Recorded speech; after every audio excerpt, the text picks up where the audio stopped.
In this video, we'll be taking a look at 8 NBA games, and I'll break them all down with free winning picks so you can bet smarter and win bigger. But first, smash that subscribe button and ring the bell so you get our picks the second they drop, because when the lines move, the early birds cash in. And if you want the full winning sport picks experience, head over to wspicks.com and check out our VIP packages, or grab a free consultation with one of our professional sports consultants for the sharpest edge you'll find anywhere. That's where the real plays live. We are your bookmaker's worst nightmare. These are the games we're hammering, the ones the books can't afford you to bet. This is Winning Sport Picks. The free picks are about to drop, and they're coming in hot.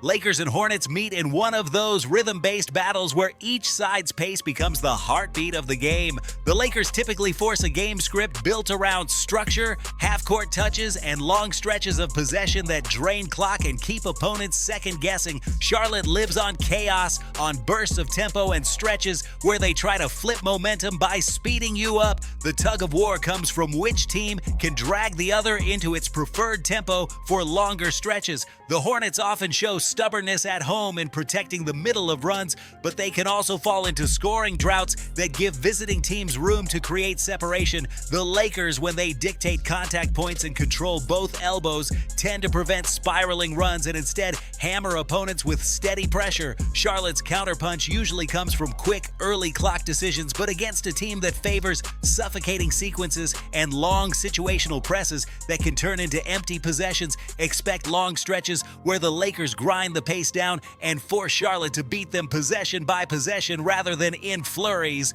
Portland and Orlando presents a style clash centered on stability versus disruption. Portland looks for sustained stretches of clean possessions and tries to avoid the turnover spikes that bury them. They rely heavily on rhythm. When they're allowed to string together sets, they can look disciplined enough to hang around for long periods. Orlando, on the other hand, thrives on forcing uncomfortable shots, disrupting spacing, and weaponizing defensive energy into scoring bursts. The Magic are at their best when they turn games into layered defensive challenges where every catch feels pressured. Portland tends to struggle in games where opponents stay connected physically for 4 quarters, and Orlando has built its identity around doing exactly that. The key is whether Portland can create periods of offensive calm long enough to avoid those crushing Orlando runs. If Orlando's pressure maintains through the second half, the Blazers often find themselves grinding uphill with limited margin for error. The environment favors the team that can sustain defensive control longest, and that usually leans toward Orlando.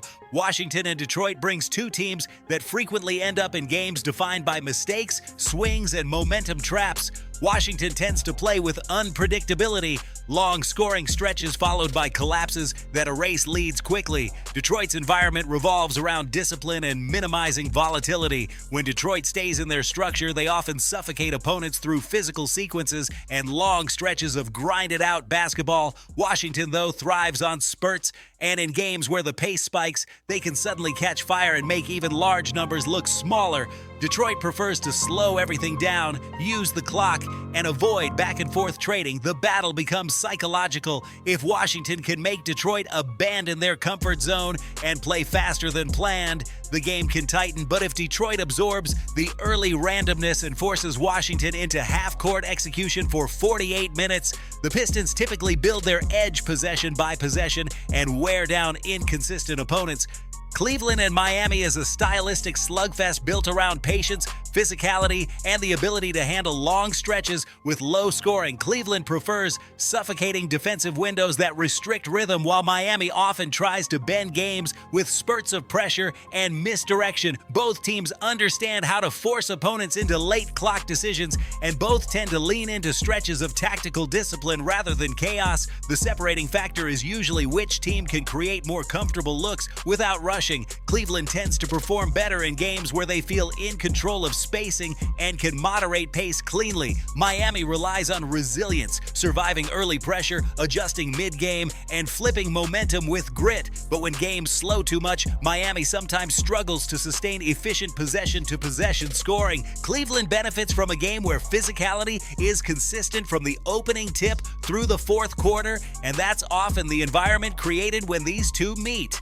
San Antonio and Chicago is a tale of two energies. San Antonio wants organized progression. Chicago thrives on streaks. The Spurs often try to build games through discipline, but when opponents hit them with persistent pressure, they can slip into sections where execution deteriorates. Chicago at home feeds off tempo shifts, especially when they can weaponize crowd energy through defensive stops that turn into transition opportunities. The Bulls often ride emotions longer and more effectively on their home floor, and this matchup leans heavily on which team controls those momentum triggers. If Chicago finds early footing, they typically sustain it through multiple runs. San Antonio needs the game to stay balanced and avoid becoming a track meet. When they get dragged into faster environments, the Spurs tend to struggle in late game scenarios, especially on the road. Milwaukee and Dallas create one of the classic rhythm fights of the night. Milwaukee's identity is built around structured efficiency, leaning into system stability and long, methodical stretches of controlled basketball.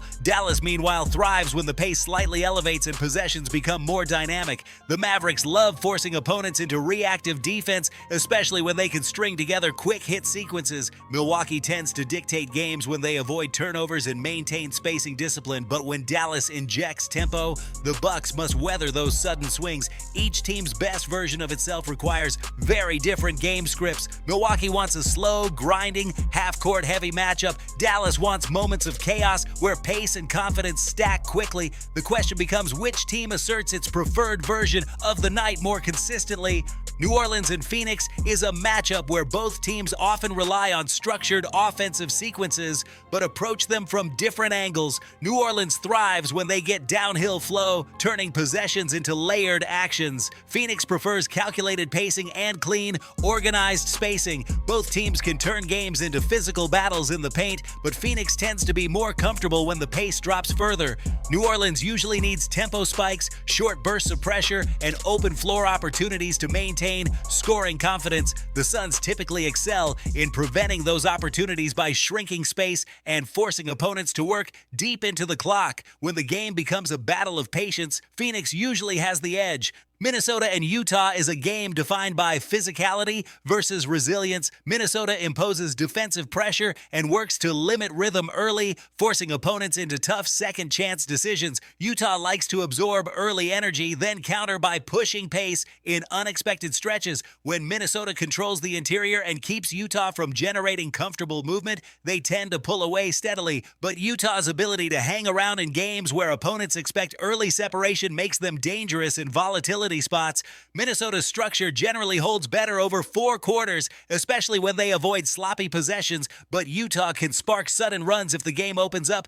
Now listen to me, those are the free picks, but the one game I am unloading on tonight, the game that's going to crush your bookie's soul, that's the VIP play of the day at WSPicks.com. This is the nuke, the hammer, the max bet, the one play I've circled, the game that will bury your bookmaker 6 feet under. When it hits, and it will, your bookie is going to need a doctor, a lawyer, and maybe even a priest. If you want to ride with me on the biggest bet of the day, get to WSPicks.com right now.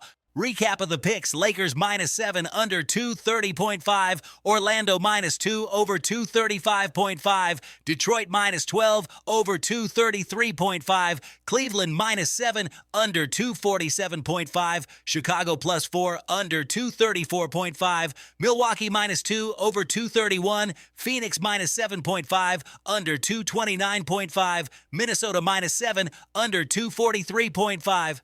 This is Winning Sport Picks, where we don't just bet, we bury bookmakers. Smash that subscribe button, drop your favorite plays in the comments, and hammer that like button like you're hammering your bookie into the dirt. We're cashing, we're dominating, and tonight we're dancing on the grave of your bookmaker. Let's go!